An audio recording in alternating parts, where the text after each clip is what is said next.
my daughter was 7. She had drew a picture and I wasn't in it. My wife asked her, "Where's Dad?" He's at the office. And I'm thinking, hey man, I'm doing, and it's like, oh my gosh, because I'm thinking, man, I'm doing everything in my power to give them a life that I didn't have, and I'm trying to provide. And it was an idol. I'll call it what it was. The business had become an idol in my life. That was what it was. It was an idol. And it went way to the top. It floated to the top like a buoy, and everything else just fell to the side. It basically was modern day idolization. I wasn't worshiping Molech, but I was worshiping the creation of my own hand. I feel like that gets overlooked a lot, right? But that is a big thing. You really have to respect your partner's point of view on stuff. Dude, Katie's been right about so many things that I've been crazy wrong about. And I need to stop being an idiot. I need to listen to her because I know that it's going to be the right way. And it's like a team. I mean, like she is this and you are this. When y'all come together in this marriage, you are one person. Yes. So you're the pitcher and she's the catcher. Like, good luck playing catch by yourself.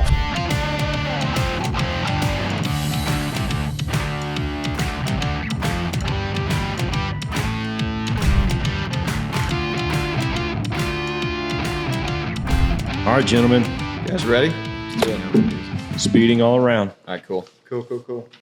All right, what's up, my healthy, beautiful friends? We are back today, back with my buddy Mark, back with my buddy Brett. Our guest today, if you guys have ever watched Know the Cause, which you probably have, you will remember this handsome face. Daniel Crouch with us in the house. What's up, dude? Dude, thrilled to be here. How you doing? Thrilled to be back in the house. Man, Good, this place is amazing and has been amazing. Changed our lives about 10 years ago. And I know we're going to get into all that stuff, but it's like I'm giddy being back. Well, this is a cool thing. So my dad, like months ago, he called me and was like, "Hey, I really want you to come to Rockwall and link up with Mark and Brett." And I was like, "Oh yeah, cool. Why?" He was like, I don't know. I just kind of want you guys to like link up and see what happens. And man, like a couple months later, we kind of decided to do this thing. So here we are doing it, man. Thank you for thanks for driving up hanging from Austin, out. man. Yeah, pleasure, man, pleasure. With 5 kids and one on the way, it's like a little alone time is nice. I want to talk with you about that. Yes. Dude. I want to talk great, like, man. I mean, fatherhood is a big theme, I think, for us on this. Mark has 2 daughters. 2 sons here. Brett also has 2 daughters and a son. 2 daughters. Yeah, that's right. That's wow, right. Yeah, dude. 2 daughters and a son. Yeah, New one is how old? Yeah, 2.5 weeks old. Ooh. Yeah. He's right into it, man. Maybe not even on the insurance yet. We're like so close. Don't forget about that one. That's right. The cutest little guy too, man. It's like it's awesome. Amen. So populate the earth. Yes, do it. Yes, I know.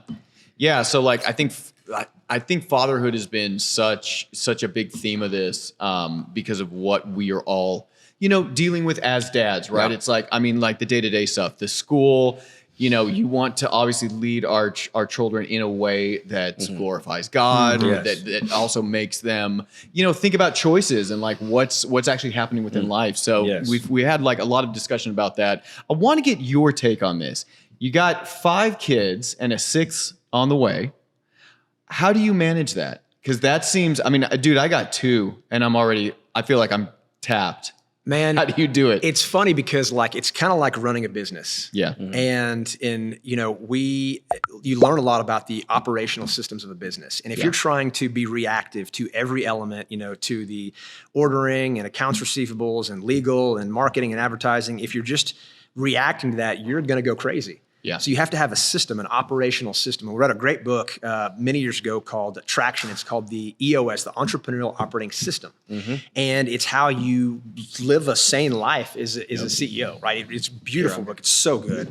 It's so good. And so, we basically took that philosophy into our family and sort of integrated it in because I was like, man, if it works for a business, it can work for a family. That's awesome. And awesome. It works because, there's structure. There's, the Bible's full of structure, right? It's very organized. Things don't just chance happen. There's no magic, right? In the Bible, it's all very organized so that it can be replicable. Yes. And, number one, I married up. My wife is an amazing person. Yeah. She is the finest person I've ever met on the earth. Sorry.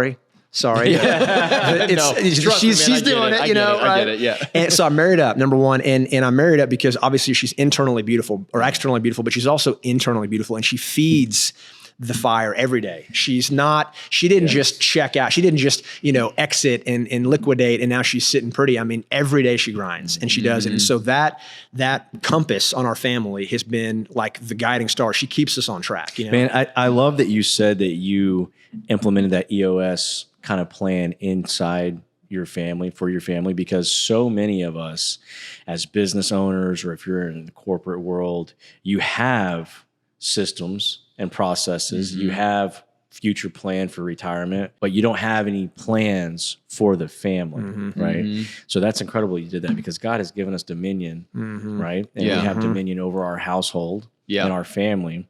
But if we don't exercise that in a healthy way in the spirit, then the enemy will creep in and he'll have dominion over that. So that's amazing that you've done that, man. Well, and I'd love to take all the credit, but it was very much, contrary to what I was doing at the time. And we might as well just go there now. So Evan brought it up with the company that quick story. So Lindsay has this idea, my wife, that she's going to use seeds to create a flour to, create the standard American diet, something to combat that. Right. And so she has the idea. I immediately thought it was a bad idea. I said, it'll never work. And which is just like, anytime she says something I disagree, you know which way to go. Yeah, right? Go typical to husband her. behavior. Like, period. Right. And so we start this company and it's grown. And the climax is, we're top 10 trends of Whole Foods in 2020, right about the time that, the pandemic hit. And, we call it chimichanga. Chimichanga, okay. Because we can't actually say I got chimichanga. word. Yeah. Sorry. No, you're good. But so anyway, so we closed down, and I looked at my life at that point. I was so focused on the wrong things, on the business. It's self-glorification I see now, and it's selfish, and it was all these bad things. But I was like, at the end of it, just battered and bruised and hopeless. I had my family. Yep. And that was still there. And I had Yahweh, I will be forever the name of God. I had God in my family. And I was like, okay, well, here we go. We're going to start all over again. And I took the lessons that we learned through the business, through the 10 years we were in business, and I tried to apply them over, because I was like, you know what? I might lose the business, but we're not going to lose the family. Wow. And it was one of those deals. It was one of those deals where I was like, okay, and so I'd love to say, oh yeah, sure. It's day one. I integrated, EOS into the company and the family. It was not like that, unfortunately. It was a mistake, that we had a second chance. The grace of God gave us the chance to bring it back and to integrate it in. And it's been amazing, because it's almost like the indoctrination of the kids according to the system. And if you ask them if we have a family operating system, they'll be like, no, we don't have. What is that? Shh, sneaky, right? We got it in without them really knowing, but there's just certain things that they're doing that they don't really know maybe that they're doing, but they'll turn 18 and be like, oh yeah, I've been doing that my whole life. Talk about that a bit. Yeah. Like, what does execution look like on that? So execution is like, you have to have a plan, right? Of a vision. People perish for lack of vision. So what's the vision for the family? What is important to the family? In we've got 7 categories. There's your faith, which is the most important, your friends, your family, your finances, your firm, your business, and your fitness and your food. You've also got farm and then, fun. But do you have like the rocks and things like basically, that? Yeah. And so what are we've the got, rocks? Hold on. What are the rocks? Go ahead. No, please. It's been a while since I've read the EOS. I'm going to let you mess it up, so I don't mess it up. So, well, this is what we'll do. Brett, can you pull up the EOS rocks? They're basically like milestone goals, basically, is what they are. To strengthen the traction component, every organization should have quarterly rocks. Rocks are clear, 90-day priorities designed to keep you and your people focused on the most important things. Every 90 days, you and your leadership team establish your priorities for the next 90 days based on your 1-year plan. This puts you on track toward your 3-year picture and your 10-year target or core target. At the company level, you'll establish 3 to 7 rocks to focus on. So you're just going to choose like what those are, though. Yeah. So it would be like Exactly. every quarter you have like a 90-day goal as a family, which would be even putting that together would be fun. Well, and it's blah. I've got one, dude. I'll send it to you because we integrated from EOS and what Traction did, and we sort of superlaid it over, modified it a little bit, and then changed it over to what I call like the basement. In every category, like what do I not want to happen? What is the worst thing? Let's just call it out. Like, for your faith is like having a nothing relationship with God and having no supernatural connection to Him at all. Like that's the basement, right? Mm-hmm. And then you've got the penthouse. Like, what do you want, right? I want to have a supernaturally, connected, life with the Creator, Elohim of the universe, right? And then you've got the stairs. How are you going to get from the basement to the stairs? So you kind of break it down. It's not just nebulous. Like I'm going to be a better person. It's like, what are we I'm technically doing exactly so you can keep yourself accountable because it's so easy to drift, and especially with kids. Yes. Like they just, come on, right? Look at me in the eyes, Yeah. So giving them these tangible technical things that they can do to accomplish their goals, because nothing feels better than accomplishing. Oh man. Right. I mean, and you give them that you instill in them that, that what that does skill, for them. pride. Yeah. I what mean, does- they're what like, that does I for did their- that? Yeah. Their confidence. and it gets them addicted to it too. Like, oh, I like Right. that. I like that. Right. Addicted to the right things where look, I did this and I did this. And they did this study too. I think it was Michael Phelps is one of the people who uses it, is like the ability to forget your mistakes and look back at your historical wins is one of the success indicators. So like having wins in your belt, David Goggins calls it the cookie jar. Reach back to your cookie jar and grab out a win, and have that handy. And that, keeps them accountable and encouraged. Yeah. Joy, it's happy, it's good. It's when they get something, when it's like, good for you. You Right. tried real hard.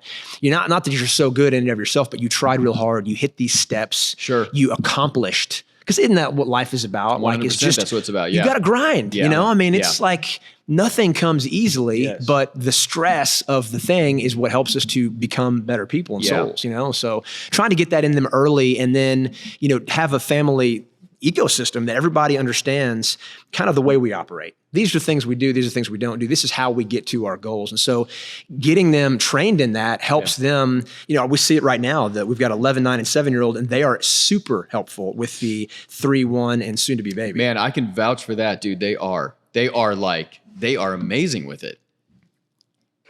We good? Oh, he was looking over me like, fix your microphone. That's right. Well, I got a book hanging. What's going on? I always get the I look. was coming to slide it in there very stealthy-like, and you just I wish you everybody would've. stared at me I like wish I you was a would've. damn rat. I'm really enjoying this. So because this is something I wanted to implement for our family. Yeah. Because we have an enemy, right, as Christians, right, and the enemy hates families, and then so we're always under attack. Yep. And then second to that, we ourselves are our biggest enemy as well. Oh, yeah. Yep. So our kids see themselves through our eyes, the father's eyes, the parents' eyes, right? So we can either be constructive and have dominion, self-dominion, or we can self-destruct. So like having like a written plan like this is awesome. Can you share that with us? Absolutely, dude. Absolutely. I would love to look It's that up. it's Yeah, amazing because honestly. then what you can do is you hold each other accountable. You know what I mean? Yes. Because listen, we've all had tools, and the tool can sit in your garage, and it's a great tool, but you never use it. Then you're not really, you want to be a gunsmith with it, where you use it to your benefit You when got it, you yeah. need it handy, and it has to integrate into your life for a better like purpose. that. Well, and I think too, and I think big it sets your children and families' expectations of what you expect from them. Hey, this is what's going to be done. Yes. This is what I expect of you. And each I other. think them seeing that Siblings. exactly, Yes. and what they can expect of you Yep. back. I think Man. that's just as important.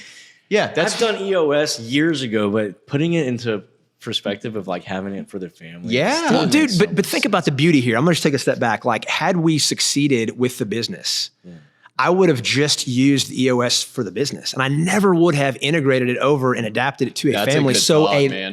a failure turned into a win.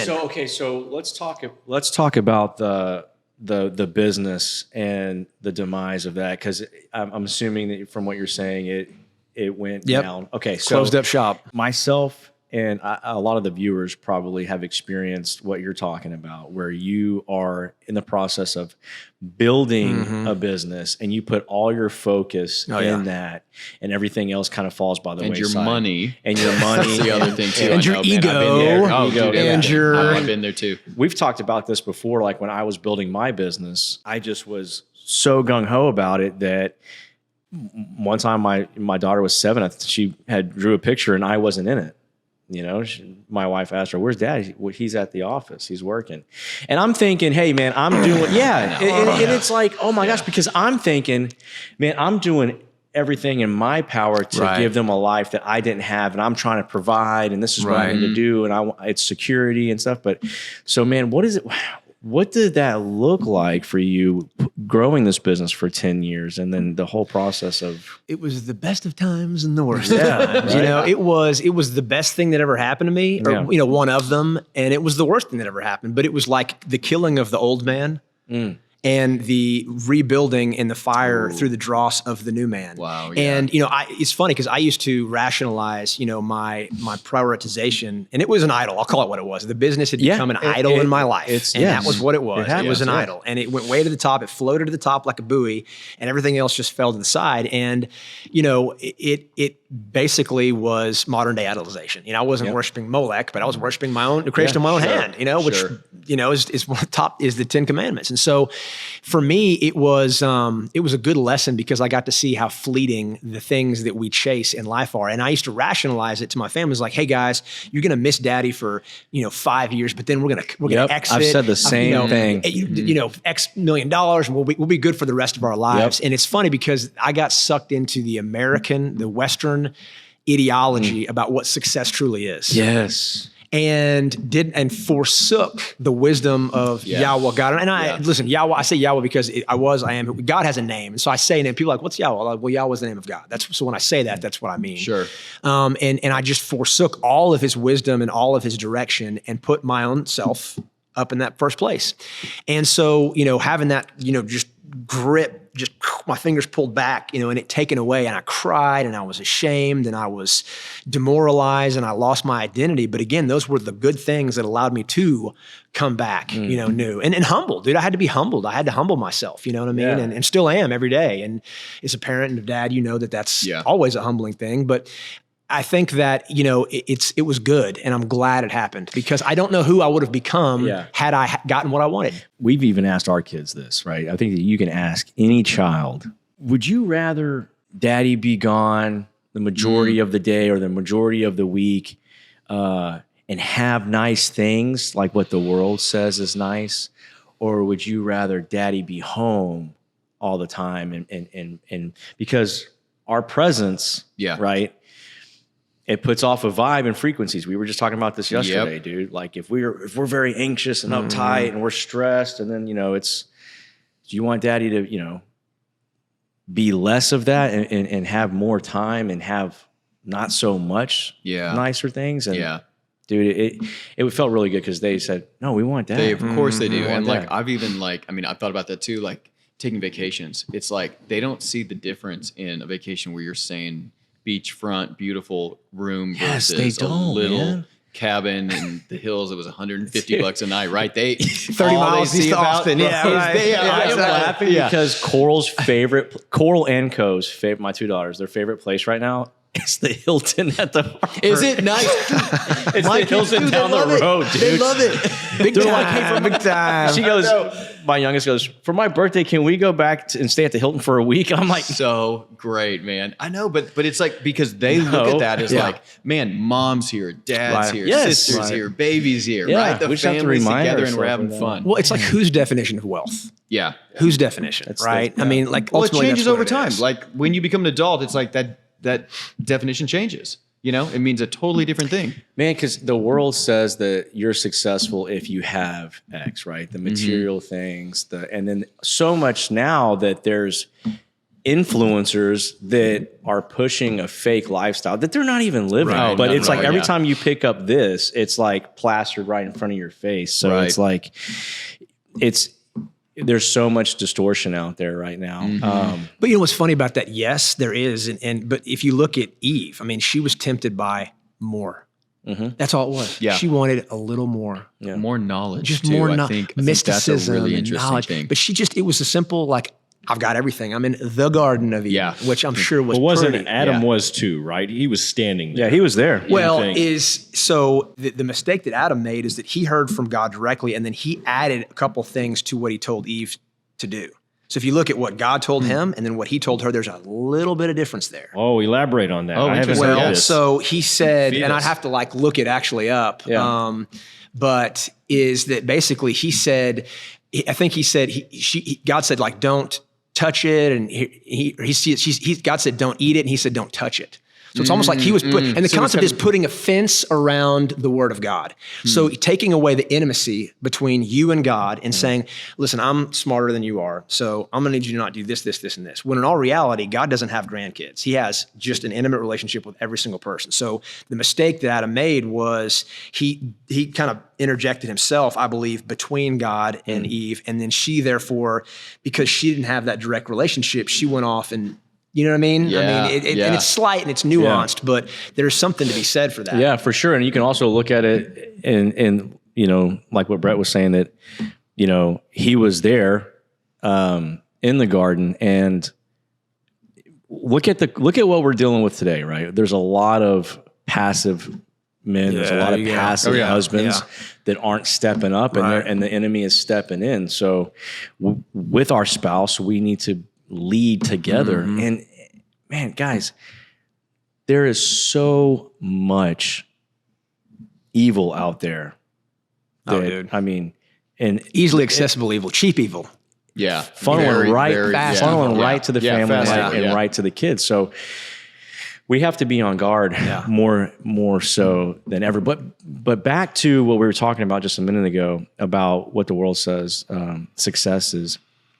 I was thinking about this. You know, we're talking about inflation, and we're talking about interest rates, and we're talking about cost of living. If you look back like into the 40s and 50s, right? The homes were how big?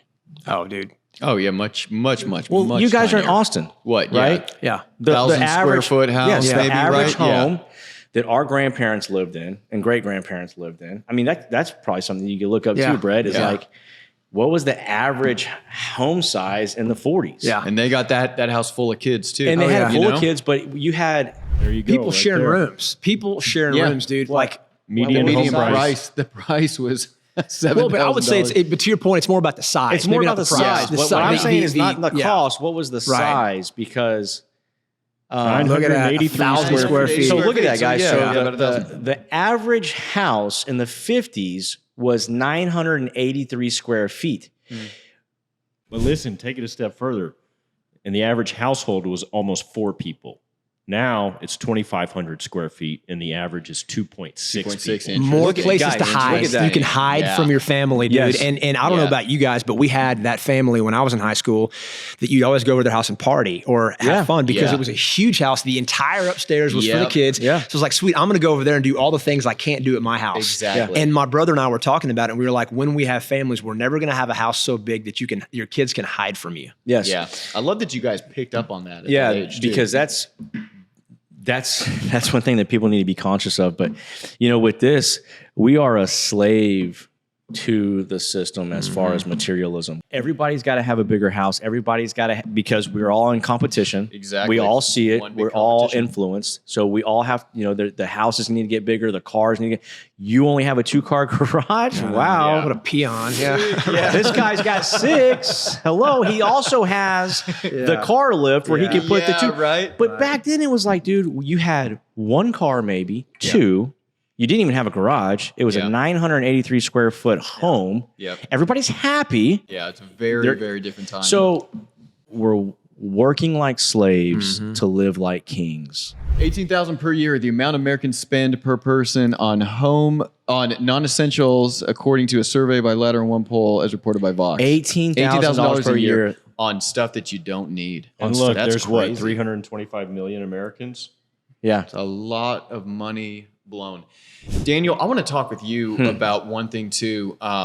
The perception of failure. Because I'll tell my own story here. I've worked in the film industry for a while.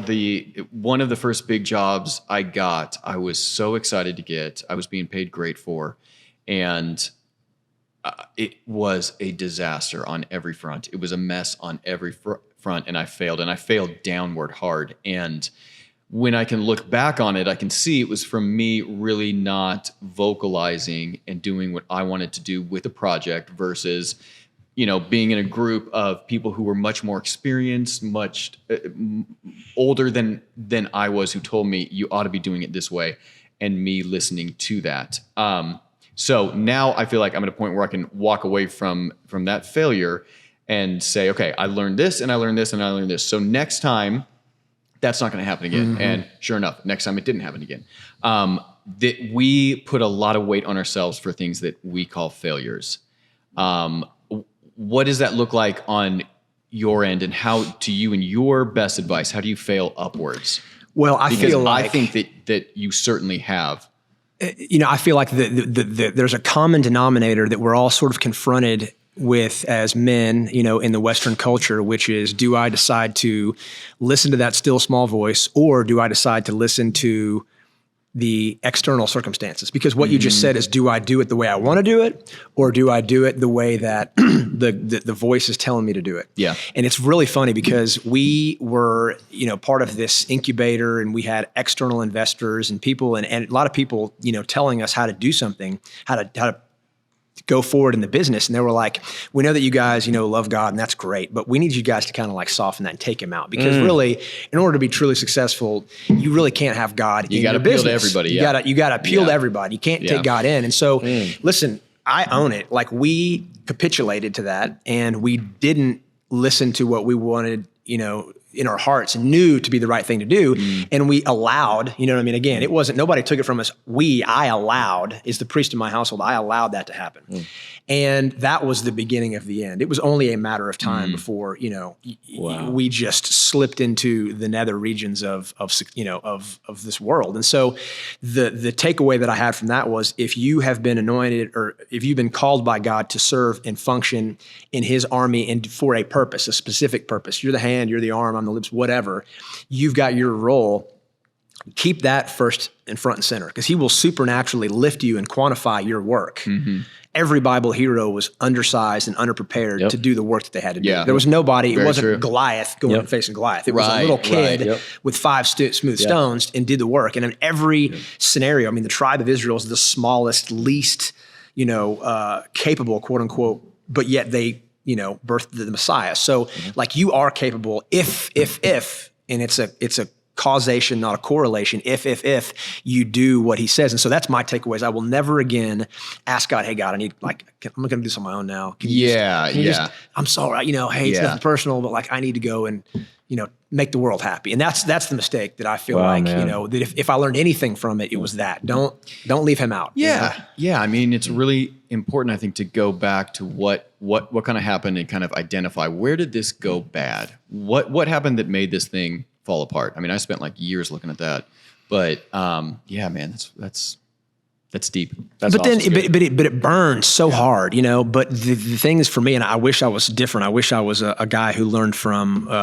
from joy and not from pain. I learned from pain a lot harder than I do from. Man, I feel like I do too. That's it. That's everybody. But it's when you're in the valley, man. You're all closer to him. Yeah. It just, because it's the pain is like, I want to be there again, and it's a motivator. And so for me, like, it was like, again, it was the best of times and the worst of times. It was best because now that is just something that is so ingrained in me, that I don't ever want to be alone again in that season. And I walked away. Like, it wasn't him. I walked away. And so, that's the thing. So whatever, he puts before us to do, we keep him center. And we do, and we're obedient to him, because that's the way, obedience or success follows obedience, in my humble opinion. Success follows obedience. Yeah, man. Amazing. Look at your kids. You know what I mean? It's that, like, we get to play a microcosm role of God in our kids' lives. And so we get to see how he looks at us by how we look at them, Yeah, I know. I think that's always so beautiful. Like, once we had kids, I really saw my relationship with God in a very different way. It's like, oh man, I see like why you didn't allow X or Y or Z to happen to me. You were protecting me the same way that I protect my own kids. So, I want to change gears for just a minute. Obviously, looking at you, you're in really great shape. How old are you? Do you mind telling me? 43. You look awesome. You look like you're in fantastic shape. Talk to us a little bit about just your day-to-day staying fit, both physically and mentally. Sure. No, I listen. And spiritually. Yeah. And spiritually.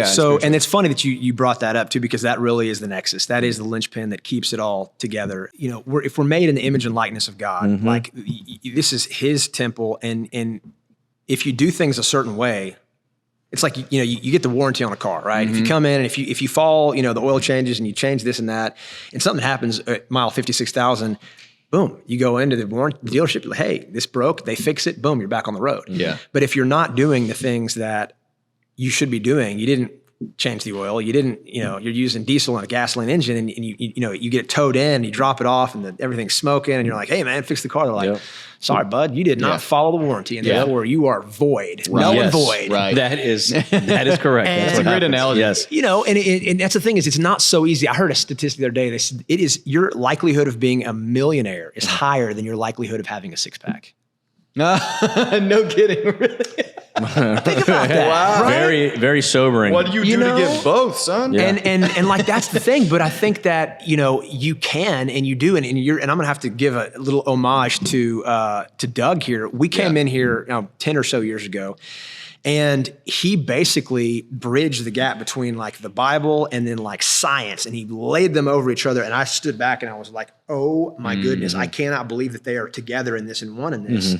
And it opened my eyes to doing a couple of certain things, like, for instance, kosher eating, right? Which is something that's important to me. Is like, it's not just like God doesn't want you to have a good time and he hates bacon, right? It's like that, monogastric entity, a pig, swine, is a scavenger. And so it's off eating scavenged, dead, rotting carcasses, fecal matter, all the bad stuff. And so if you eat that and you intentionally bring it into your system, and then you get, after 30 or 40 years, you get sick, it's like, I wonder how that happened. But yet if you follow, the ingredients, so to speak, for, creating your body the way it should be, you can have amazing life. I'm 43 now, and I look back, there's a picture on my wall of me and some friends at the beach, and being all fit, and when you're younger. And I look better now than I did then. Yeah. So this is almost 20 years ago. Yeah. And again, you look back at, made in the image of God, and Caleb was 86 years old. And he says, I am as fit for battle as I was when I was 40 or 45. Wow. Yeah. Now let that, get into your noodle here. 86 years old and just jacked. You know what I'm saying? I can imagine in my mind, I see him as just this ripped old man. Why not? And fit for battle too. Not just fit to go to the beach or something. Like, I'm ready to go out and fight. Well, That's amazing. And that's the thing too, is like a lot of us, especially in the Western culture, we don't exercise our spiritual fitness like we should. Aesthetics, like you said, going to the beach, you get on Google, I guarantee you, like the most, common Google thing, if you start typing in, how do I get, it'd be like a six pack or something like that. Yep. But like, if you have time to go to the gym, if you've got time to go hang out with the boys, if you've got time for you need time in the Word of God. Your soul needs to be in the presence of God. It needs prayer. It needs worship, right? It needs praise, to praise God. Yeah. The most important thing is eternity, right? Yeah. So what do you do personally for your spiritual fitness? For me, so this was interesting, and I'm going to go ahead and kind of take a little micro step back. So I thought I was a pretty good, quote unquote Christian, before COVID hit and my world was rocked. And I was like, why God? I'm a good guy. I'm doing your work. This is this idea you gave to my wife, and here we are liberating people from the bondage of, premature sickness and unnecessary death. That was the ethos I had, liberating people from the bondage. There's, 80 million, 90 million people out there with type 2 diabetes. And so we want to help these people. Yeah. And, I was like, I'm a good guy. Why am I not rewarded with this? And he pretty much was like, you're not really what you think you are. Yeah. And your vague, obedience to me in the Western, quote unquote, TV, Christianity is weak, dude. It's weak. And so for me, what started the whole thing was I actually went back and I went and found a man who actually has the same name as me. His name's Daniel Crouch. And he is a Hebrew speaking or a Bible teacher. And so I went and I was like, I want to go with the absolute foundational core to, the word and the nuances in the Hebrew language, which is pictograph. You get a lot more visual when you go and you see it on paper. You're like, wow, I mean, that really has, and I think in images. And so when I got this, this pictograph depiction from my friend who's a fluent speaker, I was like, wow, there's a whole lot more to it than that.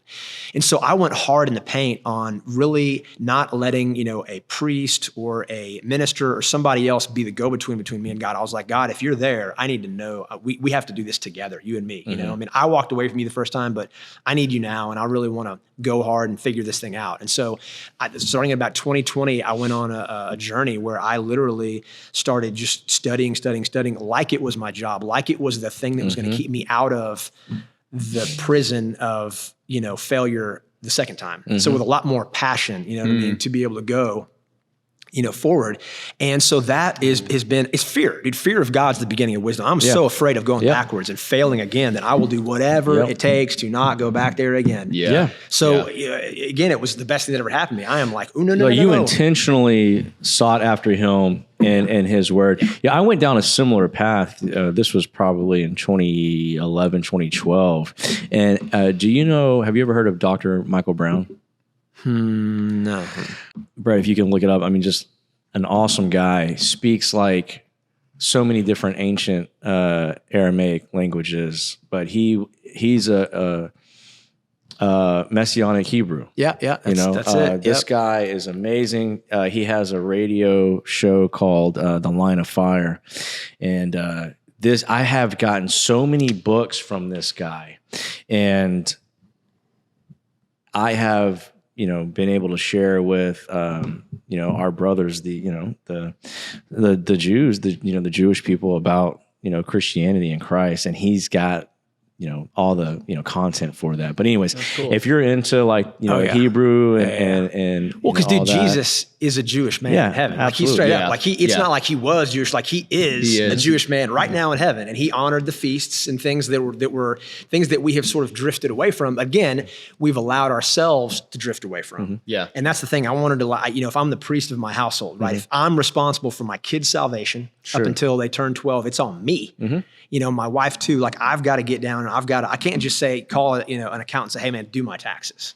That didn't work out well for Willie Nelson, right? You know what I mean? You gotta know your numbers. You gotta know your own stuff. And so that for me was the beginning of it. And I feel like too, I've always tried to, in this new 2.0 Daniel, I've tried to keep it pretty simple, keep it pretty tight. And, I've got those areas in life that I look at that I weigh, with limited amount of time. You've got a limited amount of time in your day, right? You're a dad, you got to go and you got to work for X hours.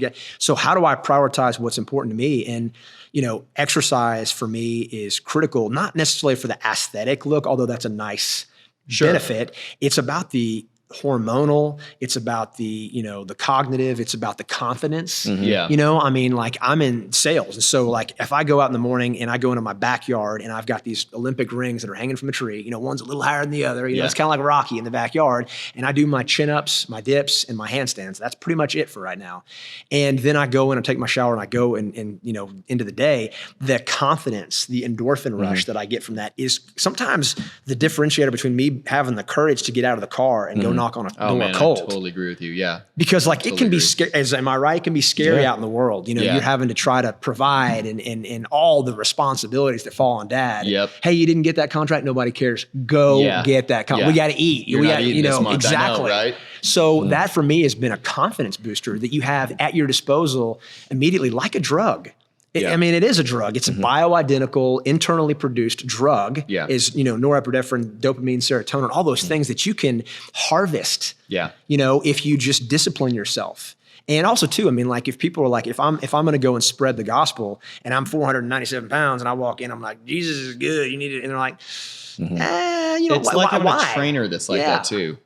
Man, I'll say this too. I feel like there is so much overlap in spiritual health and physical health. Like I know for a fact when I haven't worked out in a long time and I go back in to work out or, jog or do anything, the first few sessions, I'm not going to get much out of it. I'm going to get sore. I'm going to hurt. I'm going to be in, amount of pain.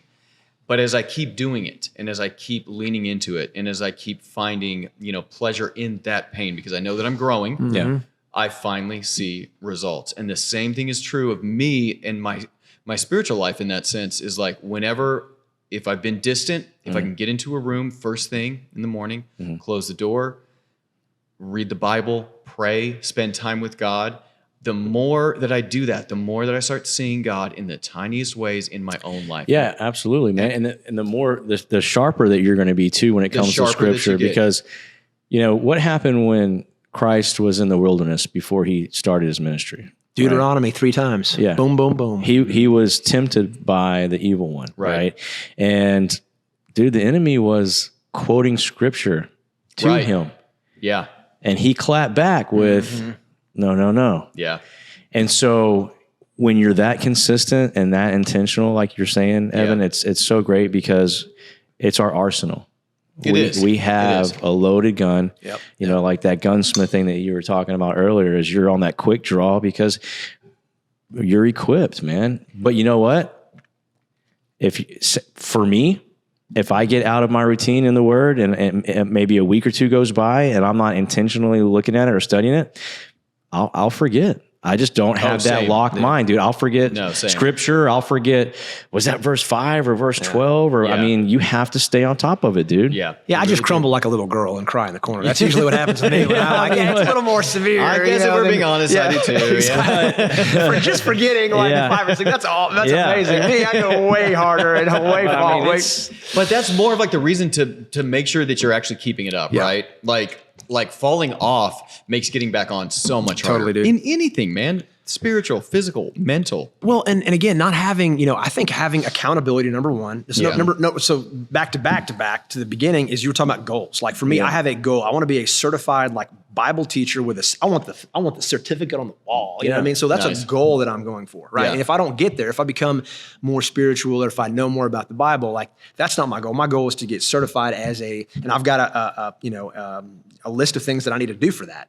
And, number 2 for me is like, I've got a lot of little kids that I have to like, I'm going to be really, I'm responsible for their ultimate salvation and their ultimate, spiritual life. And so there's a lot riding on. When I come home, I'm blessed. I get, 5 little people in order, from the oldest to the youngest. Yeah. In their different speeds, waddle over to the front door and I get the good old fashioned Norman Rockwell, like front door thing. Yeah. And I'm reminded every time I come home, like, this is why I have to be the man that I want, that I'm demanding that they be. I better be that. I better embody it, or otherwise they're just going to call BS on me and say, you're a fake dad. Well, I mean, with spiritual fitness and physical fitness, we have to have mental fitness as well, right? Yeah. Because we're consumed with so many thoughts throughout the day. Brett, what is how many thoughts is like the average human like?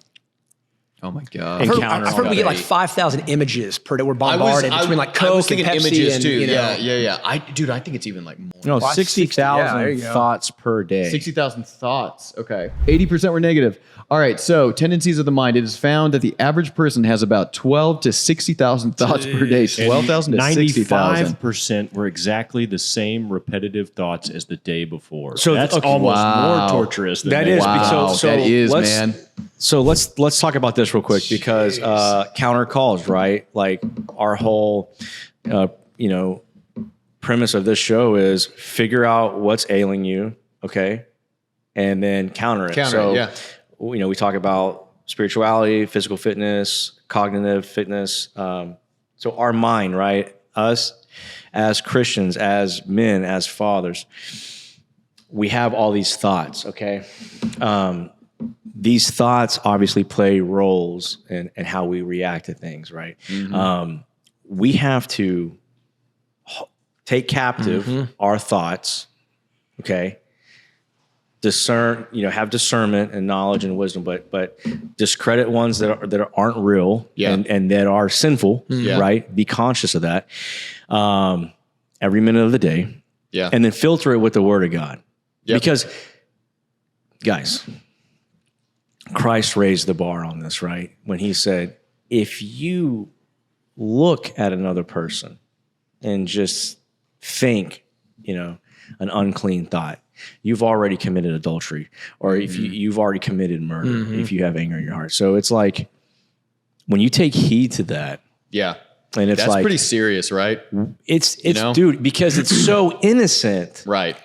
Society in our culture is like, oh, it's so innocent. Oh yeah. You just had a thought, or you just double looked at that person. Right. It's not innocent, dude. It's very dangerous. Well, and it's too, I think, like that's more of a reason to like make sure what we're seeing, dude, what we have in our hands. We you know talk what I mean? about like we lamp, talk about technology with our kids and screen time. Yeah. This is just as dangerous to us, if not more, and our spouse. We were talking the other day about like, just berating your kids for, media and TV, and you're like, okay, hold on a second. Yeah. Or like, Dude, it's really silly, man, but know it's it true. is. But is there anything that you guys do to like protect your mental health and your mental thoughts and just to be sharp? It goes back to that idea of discipline, right? Yeah, there's 1,000 things that I've got in place, but it's going to take me to be disciplined to actually activate that, right? Yeah. When I'm doing my best, I limit my phone usage. I limit my TV. I limit my computer. I use these things for work. As soon as I start, I think we actually discussed this on the show like yesterday. As soon as I just mindless scroll, and I do that a lot to try to decompress from a stressful day when I feel like, I need time to just veg out a little bit. I'll look at Instagram or Facebook or any of these other things. Cheap thrills. Veg out. It is cheap dude. thrills. And it's like I'm not even looking for anything in Yeah. particular. I'm just wanting to be entertained. Well, dude, let me throw this out there. What if that is, just like in a form, like kind of cheating on God? And it's like, where do you go for your pleasure? Yeah, no, I know. Where do you go for your kicks? And it's kind of like, instead of coming home after a hard week and spending time with your wife, like, I'm going to go have a beer with the guys. Yeah. And I'm going to do all those things. I'm going to take an extra look at little old lady down at the other end of the bar. Yeah. And it's kind of like, where do you go for your pleasure? Where do you go for your good times? And for me, there's one thing that just epiphany that just occurred to me too, is like, I feel like discipline is critical. Absolutely. But even maybe a step before that is like, do I believe that the Bible, the word, says exactly what it says? Because that's a good point. if you're on page 1 and you don't really believe that Right. the world was created in 6 days, Yeah. then who cares what's on page 473? Yeah. You literally have just that's been a like, good I don't point. really even believe what's on page 1. That's a good point. Or if you're like, dude, God made, the heaven and earth in 6 days. And if you stop and you think about it and you meditate on that and you're like, dang, all, day 1 was, light and darkness, but yet day 4 was luminescence. So what was on day 1? Day 1 is right and wrong. Day 1 was right and wrong, the kingdom of light and the kingdom of darkness. And then you go on to the subsequent days and you see all the things, but you're like, can you imagine, like, as a media guy, like creating like a timeline of like all the trees being planted in a 12-hour period, all the fish, just like God's drawn it up and it's just things are taking off. Like, that's the God we serve. And so if you begin to take a look through a different paradigm at all the things that we hold dear, then you believe more in it and the power of it, and then you become more powerful. Yeah, absolutely. It's not impotent. It's real. It's alive. It's, a double-edged sword. And it doesn't come natural. It doesn't come natural to people. No, because a lot of people, it's like Michael Jordan's son trying to play basketball, and he's just Michael Jordan. Like, how am I ever going to measure up to that? Yeah, Exactly. like Why even try? Yeah. it takes intentional effort to get into the Word of God and to consume yourself and and be in His presence, and to, like Paul says, you're on breast milk, and then you graduate to mushy food and then to solid foods. It's your walk. But it's true of everything, right? I mean, Yeah. it's hard to get into the gym. It's hard to build a business. It's hard to get to the next phase of anything, right? But unless you put in that work, and unless you're mindful and consistent about it, and unless you take it really seriously, that's like the other thing I think is like, I know for myself, it's hard for me. I'm going to say take it seriously, although I don't think that's necessarily the right phrase, but it's hard for me to really get invested in the Word of God until I really take it seriously. Like, everything that's in this is true. Everything that's in this is You got to believe true. it. You have to gotta believe it. I mean, it's it, like you said, you truly do.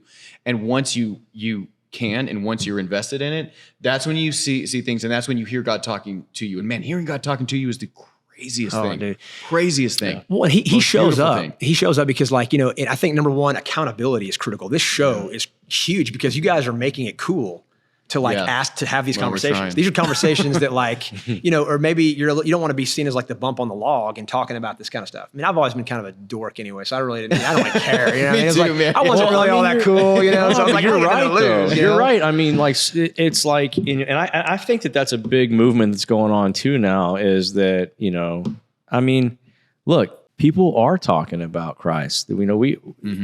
growing up, like in the 90s, it was I didn't listen to any praise and worship or anything like that because it was for me, it was just I couldn't get into it, dude. It was like super corny, man, and it was just like beneath me.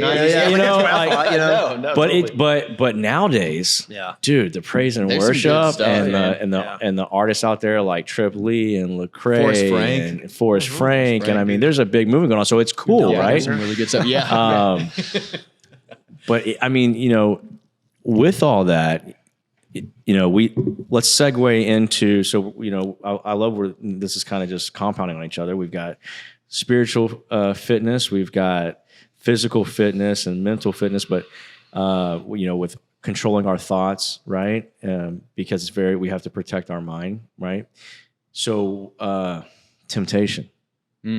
In this secular world that we're in, we're faced with a lot of temptation. All the time. And everybody has it. Everybody has that one thing, that one it that you're just constantly tortured with, or that just, whether that's substance or whether that's porn or whether that's whatever. Yeah, right. Instagram. Whatever it is. So it's like, I've heard it once said that this was really cool. So I'm a fisherman, so like I love fishing, but it's like the enemy is like trying to catch a fish, right? You're the fish. He's got the hook, but he's got that one thing is the bait. So the fish never sees the hook. The fish only sees the bait until it's too late. Once he bites into that, that's a good analogy. That hook is it's set. So when it comes to temptation, just being conscious of like that one thing. So for myself, like with the protecting myself mentally with the thoughts and temptations, like I don't watch certain movies. Sure. I don't watch or I don't listen to certain secular music. It's especially now with everything that's coming out about like Hollywood and all like this stuff. I mean, dude, goodness gracious. And it's probably always been like that, right. But it's just coming to the light now. Sure. But like, I just protect myself so that I can protect my family. Because like we're being the head of the house, right? The priest of the home, like you're saying, like that enemy is going to he's going to have to get through me to be able to get to I think it's house. good So too it's to like be able to identify exactly what like that is and be honest with yourself. Yes. Hey, this is my thing. Because right now we're kind of at a point where it's like we don't need to like really go out and like chase like a habit or anything. It's kind of sent to us. DoorDash. You know what I mean? Door, yeah, dude. It's like they deliver alcohol now too. Yeah. I mean, during chimichanga, it became a profitable business. It did. Yeah. It did, and it kind of hung around. But you're right, dude. You have, but you can buy it with food stamps. Yeah, you have to identify. You can buy it with food stamps, EBT debit. Oh, dude. Oh, really? Can you? So, like when you think about it, what was it? 80% of thoughts are negative. You have approximately 60,000 a day. So imagine you're not just a fish in the ocean with one piece of bait, but 60,000. It's a feeding frenzy. You're just looking around like which. And I think the only like you're aware of it because you've suffered enough. In a good way. So like when you talk about fitness, mental fitness, spiritual fitness, to be is to suffer. Because, when people say like, oh, it was a hard life, but it was a good life. Like, what's the meaning behind that? It's because there's value in hard work. There's value in putting yourself through an adequate amount of suffering. It's really easy to give into the temptation. But only after you've suffered long enough do you start to understand the value of that, and the little bait on the hook's not worth it. And to take that, you're right. And then to take that a little bit further, guys, too, it's like now society glorifies that temptation. Yeah. Oh, like it's accepted. You deserve it, bro. 20 years ago, you worked hard. And then 40 years ago, but even so, like on like sexuality or evening, it's like adultery, whatever. Yeah. Man. Like, you do what makes you happy. I love that. That's the biggest. You identify that's as the this phrase, right? Yeah. Everybody Does it make you slips up. happy? everybody says, Yeah. So, man, I mean, equipping ourselves. Well, and Jesus said, my people fail for lack of knowledge, number one. So you can't just put your head in the same, I didn't know any better. I mean, if my kids pulled out on me, I didn't know any better. I'm like, well, you did know better. So number one, so don't lie to me because you did know better. Or they'll hit you with, I don't remember. Yeah. Yeah. Right. I know you weren't concussed recently, so it happened 3 minutes ago. Right. Well, but I think number one, It doesn't work. dude, think about it. Like Jesus had 12 disciples. He had a mastermind around him. So everything I think you're talking about is good, but a man on his own, what does a wolf do when he goes into a pack? He tries to drive in the middle and see which dumb, lamb is going to go off on its own. And then boom, he's like, I got that That's lamb. a good point, man. So That's you've a really got good to point. have a mastermind gotta around have a you. group. Yes. And it starts with one or two. This show is a mastermind. Yeah. You're literally on the Yes. frequency. You level up to the frequency that you've thrown down and you've thrown down and Yes. you've thrown down. And that I want to participate in. I'm Yes. like, y'all made it cool. I'm like, I want to play. No, and Right, and right. you're going to play I up. align with Yes, this, and I want to be involved in it. And, that, and you're right. right. And that goes with what you were saying, like identifying like that one thing, that bait, Sure. and then having accountability. Like Yeah. share that with a close friend. Share that with Yeah. your spouse. Maybe you don't want to share it with your spouse. Well, dude, that's- but you know what I mean? But like have I that was gonna say, accountability. there are things that I am scared to tell my wife. Right. I didn't go out today and do what I should have done. Yeah. And I'm either ashamed because they said no or something. I messed up, and I'm like, I can't tell her that. So I believe you do have to have a confidant, A brother in Christ. A brother in Christ, not just Right. a buddy who's going to be like, it's okay, man, let's Yeah. go have a beer and talk about it, because I don't want that. Yeah. I want somebody who's like, no, you did mess up, and you know why you messed up. And then Yeah. it's like, But then how do you fix it also? But exactly, I want to pat on, I want to smack across the face, but I want to pat on the butt as well. So Yeah. it's like, how do we get you back Yeah. to? And so I think again, I mean, if 12 was good enough for Jesus, it should be enough, at least one or two or three Yeah. to get together and have that. You know? He had his 12, but he did have his three. He did Yep. have his 3, Yep. right? And then he had his 1.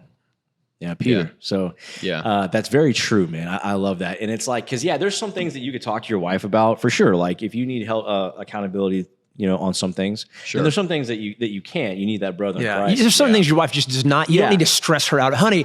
We're broke, and she's like, Hey, can we? I tell my wife every day. Yeah, can we? Or even just like, hey, can we scale back on the Starbucks? And she's like, wait, why are we broke? Yeah, exactly. No, I just don't. Oh, think so should you spend- can have your supplements and your steaks every day, but I can't go get my Starbucks? What is wrong with you? Touche. That's true. That's know that's true. what's coming out. I love Vitamin that's Shop, funny. But no, it's sponsored, you but have to know. maybe. I mean, You're in your bulking phase. Do you know how expensive that is? okay, that is very true. creatine. Yeah. Oh, really? But hey, but at least I get to talk to you guys about that. Yeah, though, exactly. right? But, Exactly. but you release Talk it, about you know, for everybody to hear too. You know, and I think truly what you're talking about is like, and what you're talking about is stress. There's eustress and there's distress. Eustress, man, is the and that you have to build muscle. You have eustress. You need eustress. So like struggle and stress is not a bad thing. It's a great thing, And I think too, like in the middle of a workout, you earlier you alluded to it, man. Working out sucks. Well, but then again, like once you kind of get into the rhythm of it and you hit that first gear where you have to kind of put it in 4-wheel drive low to get through the set, you can also like trigger, from the second step in the neural pathway to the 8th where you're like, I know where this is heading. And I'm excited. It's kind of like 100%. When your wife walks in, the kids are sleeping, the door shuts, and she locks it. And you're like, oh, I know where this is going, And the same thing when you're exercising. You know where this is going to end up, and it's good for you. Right. It's great for you because afterwards in the shower, And that you're feeling anticipation is good. perfect, man. Boom. That's what drives you, right? Dude, I told one of the guests we had on, I think yesterday, I was like, man, I'm at a point now, I'm at an age where I used to be able to work out and then take a break and I wouldn't really feel any different. But now I'm at a point, and I think it's kind of a blessing, where I've got to work out or else I just don't feel good if I don't. I feel a little bit of brain fog that can very quickly turn into a little bit of depression that can very quickly take me out of the gym. Just, And a little leaven, definitely. a little, yeast leavens the whole bunch. too, so it happens quick. Yeah, exactly. Yeah. But it's funny too, because it's like once I start taking away from like working out, it's like, I'm just going to eat that thing. I mean, you and me talked a lot about that stuff, but it's like, I feel like, and I do feel like it's a blessing because I feel like I'm at a point where unless I'm exercising, unless I'm sweating, unless I'm working out, I just don't feel great. And I want to feel great. I want to feel really good as I get older. So it's like that drive is just totally there now. Yeah. And I think I want to circle back real quick too, because like what you said a couple of times, like, making it cool and being like, intentional with your relationship with God, because I think that the important thing is that if we understand that God just doesn't want us to fear Him He doesn't want us just to believe in Him, right? He wants us to enjoy Him. right? Yeah. It's enjoyable. Like when you have, like if you have a father who's very loving and you want to make proud, and you just want to be in his presence. You just want to be with dad. I feel safe, It's like I understand what you're saying, where the biggest regret that you can have as a father is for your kids to be scared to tell you something. Yes. And so you start to understand like how to handle situations to where your kids can come and tell you anything, because it's kind of probably the same relationship with God where look at Adam. Yeah. Right? He was scared to tell him. Yeah. You want it to be Why fun. are you hiding? Yeah. Right. You want it to be fun and comfortable. Yeah. And you want to be with him always. And you want to be able to, have time with him. That goes back into that idea of like being able to see it from that perspective as a father. Like, Brett, I think you're totally right. Like, I want my kids to be able to come to me no matter what they've ever done. They know they're going to be loved. Yeah. No matter what they do.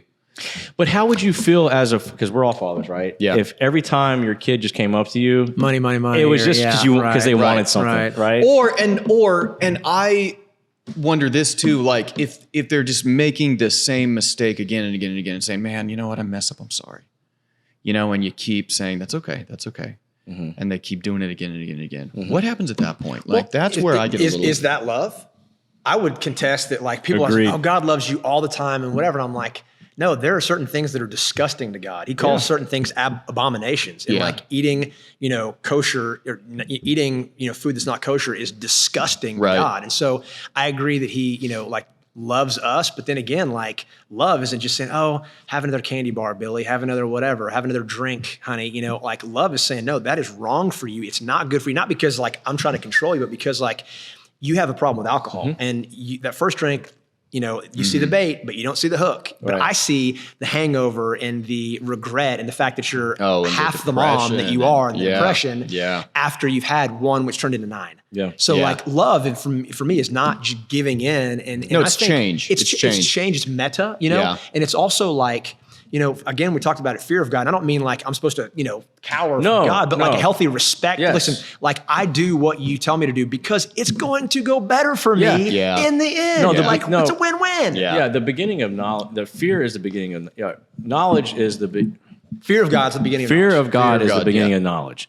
And so being able to have respect, that's what that is. Being able to have respect and fear him, you have to, right? And I think it was, I once heard it was like if you had like a pet lion, you know what I mean? And you were like walking down the street with like a pet lion, like that, that at any given moment, like this lion could rip you apart. Just devour. But you have that respect for this being. So that's how I feel with my dog. Yeah. Where when she's big, she's 70, 80 pounds. She eats the way I eat, meat and eggs, right? She's very athletic. But when I discipline her, and I'm tough on her, she's a really well-trained dog. But I'm thinking about it sometimes that if she flipped the switch at any point, she could destroy me to the point where I'd have to retreat, right? Because I have nothing on me. What am I going to do? Hit her? But she can bite into me. Yeah. And but she has a respect there. But I think respect sometimes is more important than love, even because it's easy to kind of like take advantage or dismiss the people that we love, right? And I hate to use the analogy of like your mom versus your dad. This is exactly where I'm going to go with it. Actually, I remember I was in high school, dude, and my mom, I got to use her car, to go to school or whatever because she was a stay-at-home mom, and she was like, okay, you can use my car, but if you're late for school, you cannot take my car. And my first period class I was an assistant to the nurse, so I was like, I'll go, maybe I'll show up, maybe I won't. And I remember leaving. I took her car to school, and I get to school, and the campus cop who I was kind of buddies with comes in. He finds me in class. He's like, hey, Daniel, can I talk to you? I'm like, yeah, sure. What's up? He's like, well, your mom called the police, and she said that you took the car, without asking. I was like, oh no, what? And he was like, he's like, she's not going to press charges, but she could, and if she did, I would have to take you to jail. And I was like, whoa, what just happened? And Mom so laying it down, I man. never forgot that she leveled up in the respect category. And ever since then, I will never forget that day ever. Yeah. And, now like even, 20 something years later, I think back on that and I'm like, I have a respect for her versus just dismissing her because, Right. she's not dad, she's not gonna come home. Well, you're right. I mean, like there is love and there's respect. Let's walk down that road real quick when it comes to the family. And what do you think happens to the husband when there is no respect over time from his spouse? What are some things that happen in a spiral situation? He's going to go find a dose of feel good somewhere else. Well, yeah, they both will. If they're not aligned, if there's a broken connection there, they're both going out on their own. They're both going to do what they want to do, selfishly probably. There's love. There's love and there's respect. We all need love and respect. I feel like, in fact, I think there's a book, Brett. Can you look that up? I haven't read it yet, but I've heard it in some conversations. I think it's called Love and Respect. Yeah. Sounds like logical title. Like the Ali G show, Respect, Yeah. Yeah. That one right there. Is that it, Mark? The love she most desires, the respect. Yeah. I want to read that, but I haven't yet, but it talks about the importance of love and respect.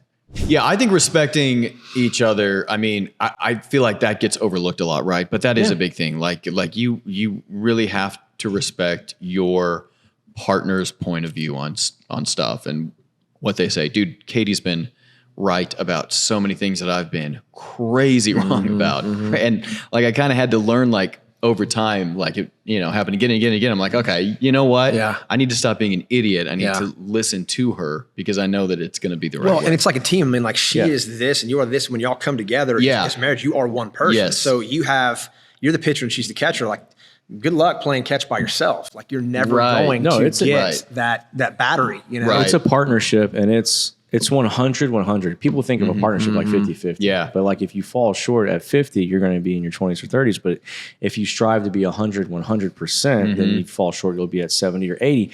And the thing about with love and respect is if you have an unhealthy relationship and you have a spouse that's constantly like talking down on you, like, oh, you can't do that. You can't do that. You're not good at that. You're not good at that. Yeah. Like, can you imagine what that did you see does to you? What so and so did for his wife? Like you start believing that stuff. Right? Oh yeah. And then you start, it affects that person. Again, it can be completely flipped, right? Yeah. But it'll affect that person and then it'll affect that marriage and eventually it'll be the demise of the home. Now, I think we can all say this about ourselves and our wives is that they are fans of us. And I think that, man, I think if you were blessed enough to find a wife who is like your biggest fan, man, you can do so much stuff. You can do so much and it's amazing. Yeah. But conversely, I've got a lot of friends. I've got a friend actually right now who's walking through a divorce.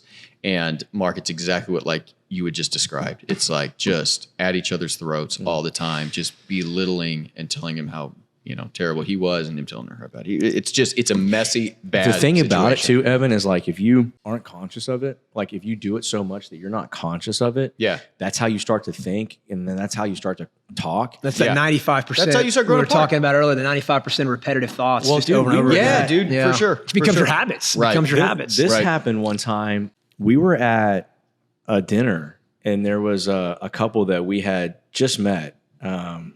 And we were there. It was like a little birthday party dinner. So there was other people there.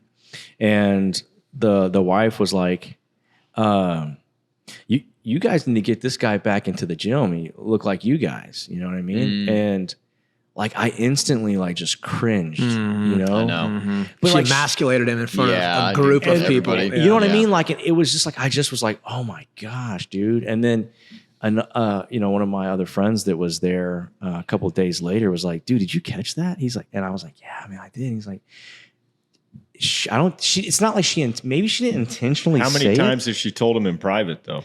See, that's what I'm, dude, sure. And I'm going to say something on that note too, is like, we've kind of talked about like, you're the alpha in your home. if you're the man, if you have allowed yourself to denigrate in front of your wife and she's able then to like do this to you, I would say it's not her fault. I mean, I would say she's not right in doing that. There's probably a better way, but I would say, dude, level your game up. Because when my wife has come at me in time and she's like, you're not this, this, this. And I'm like, oh, how dare you? And then I'm like, she's 110% right.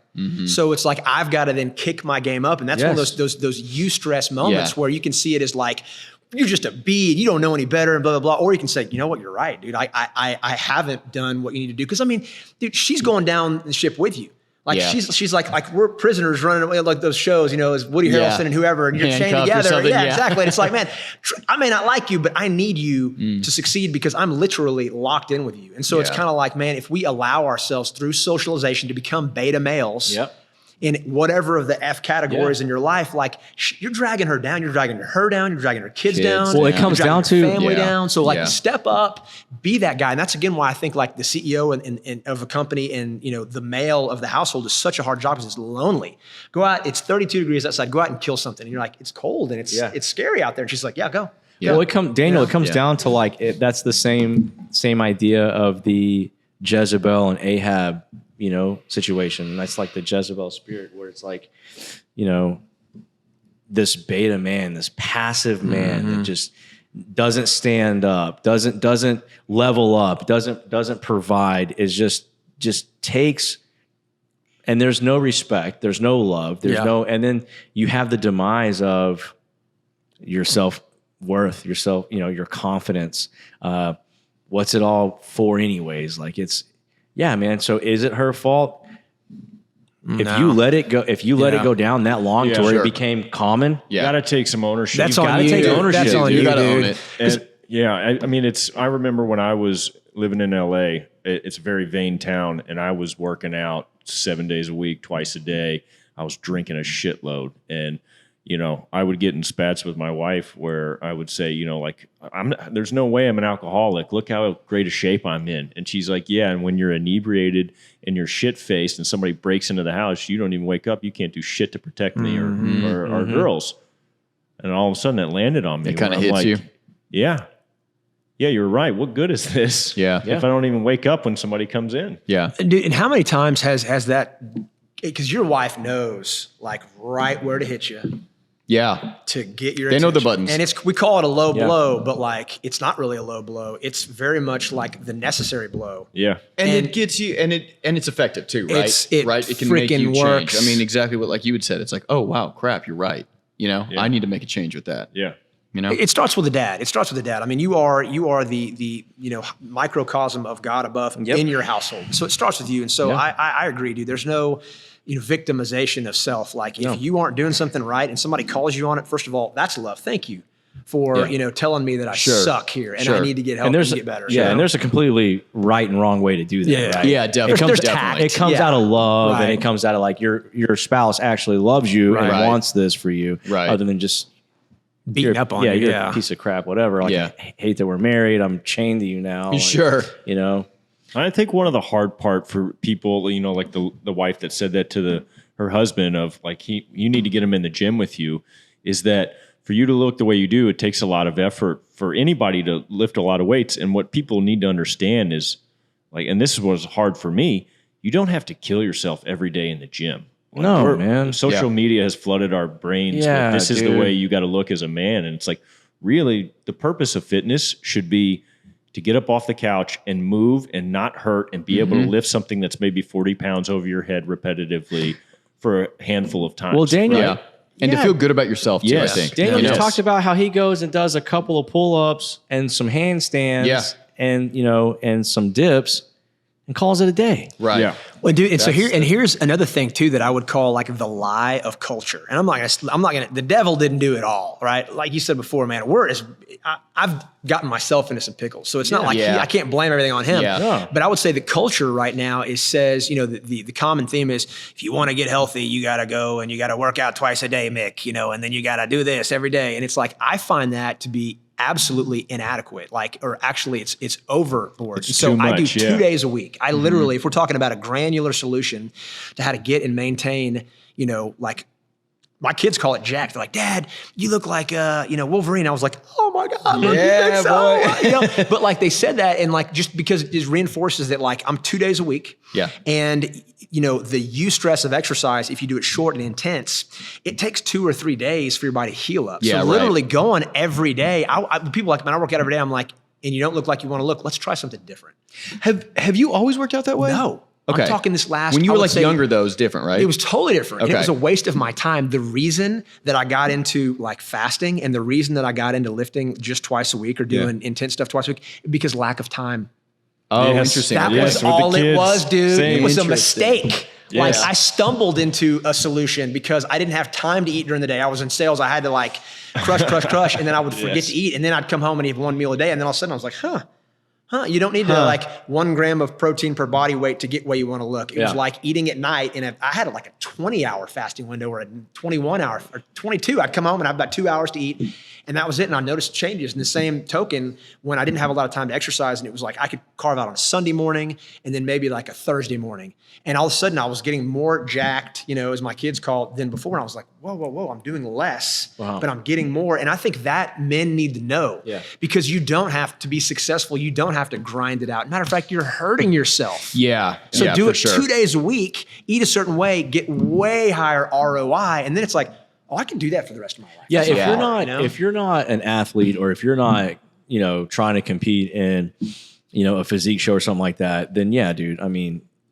you could have good health, a good physique by implementing what you guys are talking about. That's what I do, man. You know what I Roll mean? around on the floor every morning. Yeah, for and 30 That's minutes, right. you know? That's right. I We need- still yeah. want you. Now that you said that again, you need to film some I'll of that film a so you video can put of it it. into the clip so everybody can see it. Maybe I want to I'll see do you it for doing this gorilla episode. moves and Yeah. moving like you said. You move like a jaguar or something. Yeah, like it's that? like it's called primal movement. Yeah. And you crawl know about this? around. Well, Daniel climbs crawling. trees. in his Yeah, no, dude. backyard. Listen, if you think about it, there's only a certain. I mean, think about like how can the body move? Right. You can crawl. I mean, there's only 7 forms of movement. Like that's it. You can Right. crawl, and that's swimming is a crawl. Uh-huh. You can walk. You can run. You can climb. You can throw an object, and you can self-defense. So there's like 6. Yeah. Find another medium of movement outside of those. There's not. So Yeah. it's like you are made, as a bipedal person to move, and that's it. Yeah. So there's not much else to do. So if you do those things, you'll look like you can do those things, and then everybody's happy. Yeah. Now, Are you training too? Unbelievable. Mark's muted, guys. I Technical difficulties. hold on a second. Here, I'm gonna scoot this. Yeah. There you go. No, right now I'm not. My main focus when I do coach people is to teach them how to eat and do lifestyle We're in. so that they don't need to feel like you have to work out to get where you want to go. I mean, like exercise is hugely important. And I would say it saved my life from the physiological, the psychological, like it's critical. You have to do it. But most people, I've got a guy I'm coaching now. He's 593 pounds. He was like, Daniel, I'm 7 pounds away old is from he? a 600 pound life. He's 41. Okay. Wow. And I love this guy. And I had to kind of broach the subject, but like I brought it up and he's like, dude, I've been waiting for you to say something. Because I didn't want to, and so anyway, so we started and he did a 7-day fast, on water and electrolytes, lost 30 pounds in the first month. Wow. The point of this is like to get him engaged. I was like, there's no exercise needed for 60 days. Don't even think about He needs it. to see that quick result to Boom. be able to get bought in. And you have to change the structure. Like if you were going to come in and buy a company, right? You're like, hey man, I got $10 million. I like your company. I want to come in and buy it. You're going to make sure that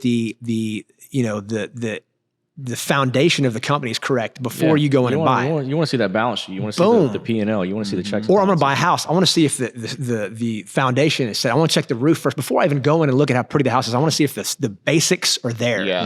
The And bones, then so that you can replicate that for the rest of your life, because technically you can eat well and live well when not technically exercise and still be, fit.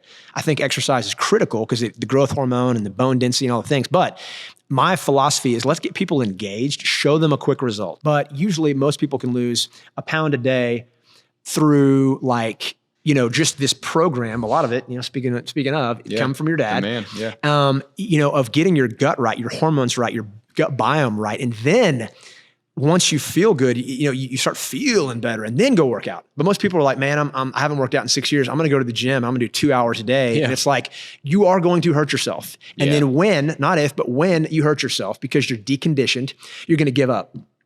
How many people have said, I started working out and then I busted my knee or I busted my ankle or I pulled this and I stopped. Yeah. And I'm like, if you feel like your fitness is contingent upon your exercise, that is a shallow, like bad perception. But if you start with the gut biome, and again, Proverbs 18:21, life and death is in the power of the tongue. Mm-hmm. It's not what you say, it's what you eat. So you get started here first, then you go off into the exercise when you're strong, when the growth hormone has been introduced, when the testosterone levels are up, when you go buy a 1968 car, it's beautiful. It's your 1968 Vet or Camaro or Mustang or whatever, and it hadn't been driven in 20 years and the tires are half full, and you get it up and you turn it on and you just get it to 80 on the highway.